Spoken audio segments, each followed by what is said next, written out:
जब घर में पोंछा लगा हो तो साला ऐसे निकलना पड़ता है जैसे आतंकवादियों ने बारूद बिछा दिया हो। बीड़ी पीने के बाद लोग जूते से उसे ऐसे मसलते हैं जैसे बीड़ी उनके खिलाफ कोर्ट में गवाही देंगी। होली पर इतने पुराने कपड़े भी मत पहनना कि कोई रंग लगाने की बजाय रोटी देकर चला जाए। गर्मी ने ये ठाना है तुम्हारी शक्ल को आधार कार्ड से मिलाना है। बीवी का मायके से कॉल आया, रक्षाबंधन हो गया, अब लेने आ जाओ। पति, अरे 15 अगस्त तक छुट्टी है, 2-4 दिन और रह ले। पत्नी, होशियार मत बनो, देश आजाद हुआ है, तुम नहीं।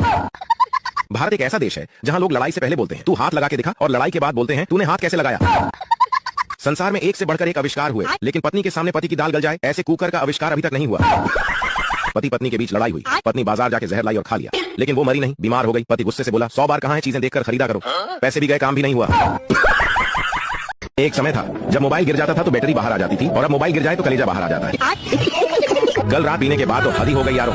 होटल समझकर अदालत में चले गए, सामने बैठा जज बोला ऑर्डर ऑर्डर। हमने भी बोल दिया 1 चिकन 2 क्वार्टर। एक शराबी हमेशा शिव जी के मंदिर में जाता था और नियत समय पर पूजा पाठ करता था। एक दिन पुजारी ने यह देखना चाहा कि इसे होश वगैरह भी रहता है या नहीं। उसने शिव जी के जगह गणेश जी की मूर्ति रखी। उस दिन भी शराबी आया, गणेश जी की मूर्ति देखी, पूजा पाठ वगैरह किया, और जाते जाते गणेश जी से बोला छोटू पापा आए तो बता देना कि अंकल आए थे। एक दिन यमराज एक बूढ़े आदमी के सपने में आए और बोले बेटा अब तेरी उम्र हो चली है और नियम के हिसाब से मुझे तुमको एक बीमारी देनी पड़ेगी जिससे तुम्हारी मौत हो सके। तू शराब भी पीता है लेकिन तूने अपने जीवन में कुछ अच्छे काम भी किए हैं, इसलिए तुझे छूट है, 2 में से एक बीमारी खुद चुन ले। बूढ़ा बोला कौन कौन सी बीमारी यमराज? यमराज बोला या तो तेरी याददाश्त चली जाएगी या तेरे हाथ पैर कांपेंगे। बूढ़ा थोड़ा सोच में पड़ा और बोला यमराज एक बार मैं अपने दोस्त से सलाह लेकर आता हूँ। वो गया और अपने शराबी दोस्त से पूछा अरे यार अब तू ही बता दोनों में से कौन सी बीमारी लूं? दोस्त बोला भाई हाथ पैर कांपने वाली बीमारी ले ले, क्योंकि पैक बनाते वक्त थोड़ा छलक भी गया तो चलेगा, लेकिन अगर यही भूल गया कि बोतल कहाँ रखी है तो सब गड़बड़ हो जाएगा।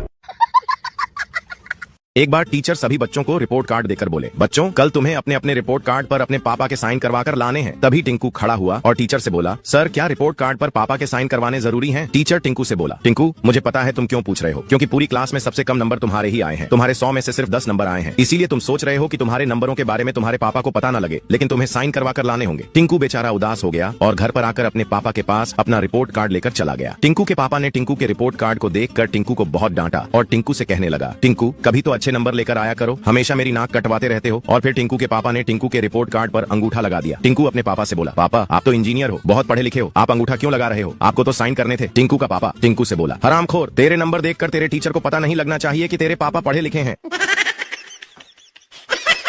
टीचर ने क्लास में बच्चों से कहा बच्चों तुम में से जो बच्चा अपने घर वालों की बात नहीं मानता वो बच्चा खड़ा हो जाए। तभी गोलू नाम का बच्चा खड़ा हुआ और बोला सर मैं कभी भी अपने घर वालों की बात नहीं मानता। टीचर गोलू से बोले तुम अपने घर वालों की बात क्यों नहीं मानते? गोलू बोला सर मेरे घर वाले कहते हैं कि जिंदगी में कभी भी पाप मत करना, नहीं तो मनुष्य का जीवन दोबारा नहीं मिलेगा। टीचर बोला सही कहते हैं, तुम्हारे घर वाले पाप करने से मनुष्य का जीवन दोबारा नहीं मिलेगा। गोलू बोला सर जब से मुझे पता चला है कि पाप करने से मनुष्य का जीवन दोबारा नहीं मिलेगा तब से मैंने पाप करना डबल कर दिया है, मैं जानबूझकर पाप करता हूँ। टीचर गोलू से बोले क्या तुम अगले जन्म में इंसान नहीं बनना चाहते? उसके बाद गोलू ने जो बोला उसे सुनकर तो आप भी अपनी हंसी नहीं रोक पाएंगे, लेकिन उसे सुनने से पहले अगर आप भी चाहते हैं कि आपके माता पिता की उम्र बढ़कर 100 साल हो जाए तो वीडियो को लाइक करके चैनल को सब्सक्राइब कर लो और कमेंट में लाल रंग का दिल छोड़ दो। गोलू बोला नहीं सर मैं अगले जन्म में इंसान नहीं बनना चाहता, अगर मैं अगले जन्म में इंसान बन गया तो मुझे दोबारा से फिर पढ़ाई करनी पड़ेगी, हर रोज स्कूल आना पड़ेगा, टीचर की डांट सुननी पड़ेगी, एग्जाम का हमेशा डर रहेगा। इससे तो अच्छा है मैं अगले जन्म में पक्षी बन जाऊं, खुले आसमान में उड़ूं, कोई मुझे रोकने वाला ना हो, पूरा दिन एंजॉय करूं और शाम को 5-7 कीड़े मकोड़े खाकर आराम से अपने घोंसले में सो जाऊं। मैं टकला हो जाऊंगा और नाचते हुए सॉरी बोलूंगा। अगर आपको हंसी नहीं आई तो एक बार पप्पू का क्लास में पढ़ने का बिल्कुल भी मन नहीं था। उसने सोचा क्यों ना आज मास्टर जी को बातों में उलझा दूं और पढ़ाने ही ना दूं।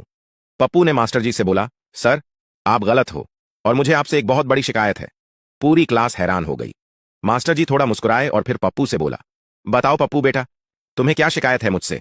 पप्पू बोला सर जब इंग्लिश वाले टीचर आते हैं तो वो इंग्लिश में बात करते हैं, हिंदी वाले टीचर हिंदी में बात करते हैं, संस्कृत वाले टीचर संस्कृत में, तो फिर आप गणित के टीचर होकर भी गणित में बात क्यों नहीं करते?